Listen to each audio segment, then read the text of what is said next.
పవన్ కళ్యాణ్ అభిమానులకు కూడా నా హృదయపూర్వక నమస్కారం.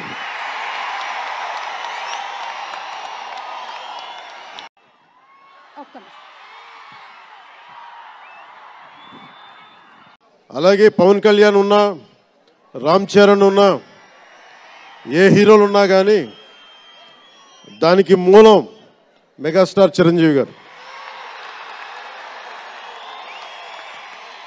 మీరందరూ గేమ్ చేంజర్ అనొచ్చు, ఓజీ అనొచ్చు.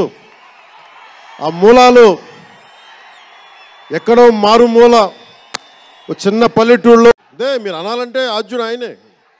మీరు ఈరోజు కళ్యాణ్ బాబు అనండి, ఓజీ అనండి, డిప్యూటీ సీఎం అనండి, ఏదన్నా ఆయనే ఆద్యులు. నేను మూలాలు మర్చిపోను. నేను ఎప్పుడు రఘుపతి వెంకయ్య నాయుడు గారిని మర్చిపోం, దాదాసాహెబ్ ఫాల్కే అవార్డు గ్రహీతను దాదాసాహెబ్ ఫాల్కే గారిని మర్చిపోం. మూలాలు మనం ఎప్పుడు మర్చిపోం. అలాగే మేమందరం రామారావు గారిని మర్చిపోలేం.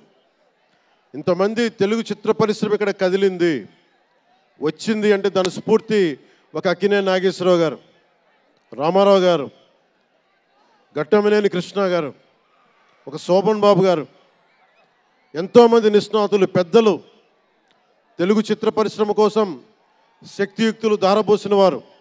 వారందరికీ మనస్ఫూర్తిగా హృదయం నుంచి ఒక నటుడిగానే కాదు, ఆంధ్రప్రదేశ్ డిప్యూటీ సీఎంగా కూడా మనస్ఫూర్తిగా వారికి నమస్కారాలు.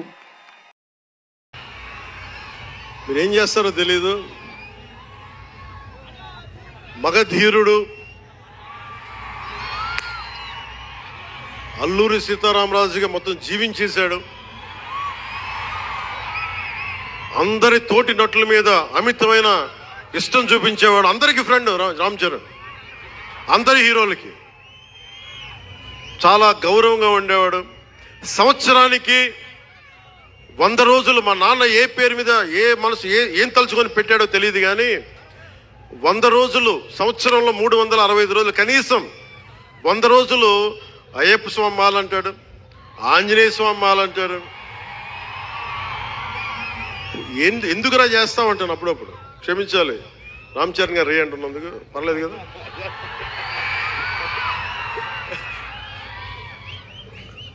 అంటే ఎందుకంటే నాకు బాధ్యత తప్పకుండా ఉండటానికి, నియంత్రించుకోవడానికి, అహంకారం రాకుండా ఉండటానికి ఎప్పుడు చూడండి చెప్పులు లేకుండా ఉంటాడు. అంటే నాకే అనిపిస్తుంది కనీసం నేను వేసుకునే చెప్పులు కూడా వదలడానికి ఇబ్బంది పడతాను అప్పుడప్పుడు. అలాంటిది రామ్ చరణ్ చెప్పులు లేకుండా మామూలు హీరో కాదు, హాలీవుడ్ దాకా వెళ్ళాడు, ఆస్కార్కి వెళ్ళాడు.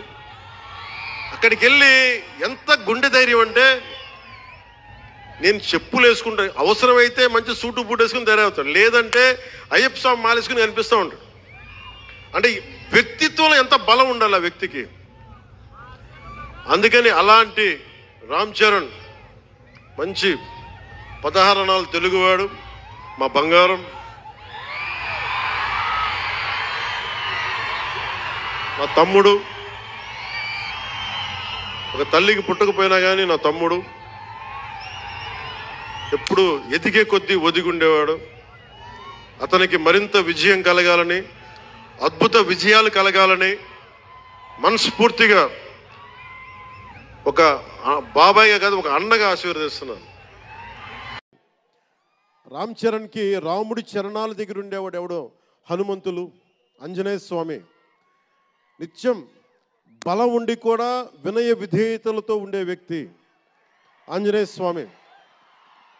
అంటే ఎంత ఎదిగినా, ఎంత శక్తిమంతుడైనా, అడిమాది అష్టసిద్ధులున్నా తన శక్తి తను తెలియకుండా ఎదిగే కొద్దీ ఒదిగుండే ఆంజనేయ స్వామిలాగా ఇతనికి రామ్ చరణ్ అని పేరు పెట్టాలని చెప్పి మా నాన్నగారు ఆలోచన చేసి తనకి రామ్ చరణ్ అని పెట్టారు. అలాగే రామ్ చరణ్ నాకు, ఎందుకంటే నాకు చిరంజీవి గారు అన్నయ్య కాదు, పితృ సమానులు, తండ్రి సమానులు. మా వదిన నాకు మాతృమూర్తి. సో నాకు రామ్ చరణ్, నేను బాబాయ్ వీటన్నిటికంటే కూడా నాకు ఎప్పుడు ఒక తమ్ముడు.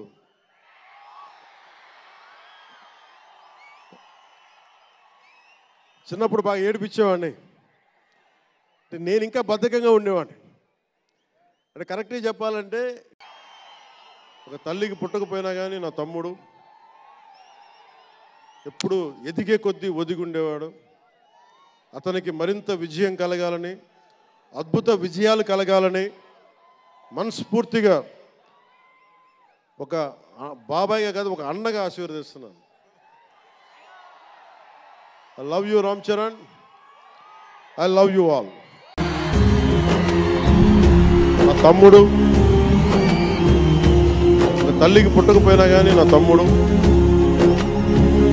ఎప్పుడు ఎదిగే కొద్దీ ఒదిగి ఉండేవాడు. అతనికి మరింత విజయం కలగాలని, అద్భుత విజయాలు కలగాలని మనస్ఫూర్తిగా ఒక బాబాయ్గా కాదు ఒక అన్నగా ఆశీర్వదిస్తున్నాను.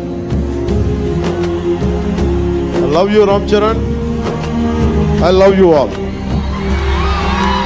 కేవలం ఏపీలోనే కాదు, ఇండియన్ పాలిటిక్స్కి ఉన్న ఏకైక నంబర్ 1 గేమ్ చేంజర్ ఇవాళ పవన్ కళ్యాణ్ గారే. ఇండియన్ పాలిటిక్స్కి ఉన్న ఏకైక నంబర్ 1 గేమ్ చేంజర్ ఇవాళ పవన్ కళ్యాణ్ గారే. అలాంటి ఆయన పక్కన నేను నుంచోవడం చాలా అదృష్టంగా భావిస్తున్నాను. జనాల కోసం ఇంత తపన పడి ఇంత ఆలోచించే ఒక వ్యక్తి పక్కన ఆయన జీవించేటప్పుడు మేము కూడా ఆయన పక్కనే ఉంటూ ఇలా ఉన్నామని, అదే కుటుంబంలో పుట్టామని మీతో ఇలా పంచుకున్నందుకు చాలా అదృష్టంగా భావిస్తున్నాను. సంవత్సరంలో 365 రోజులు, కనీసం 100 రోజులు అయ్యప్ప స్వామి మాలంటాడు, ఆంజనేయ స్వామి మాలంటాడు. ఎందుకురా చేస్తామంటాను అప్పుడప్పుడు. క్షమించాలి రామ్ చరణ్ గారు రే అంటున్నాను, పర్లేదు కదా.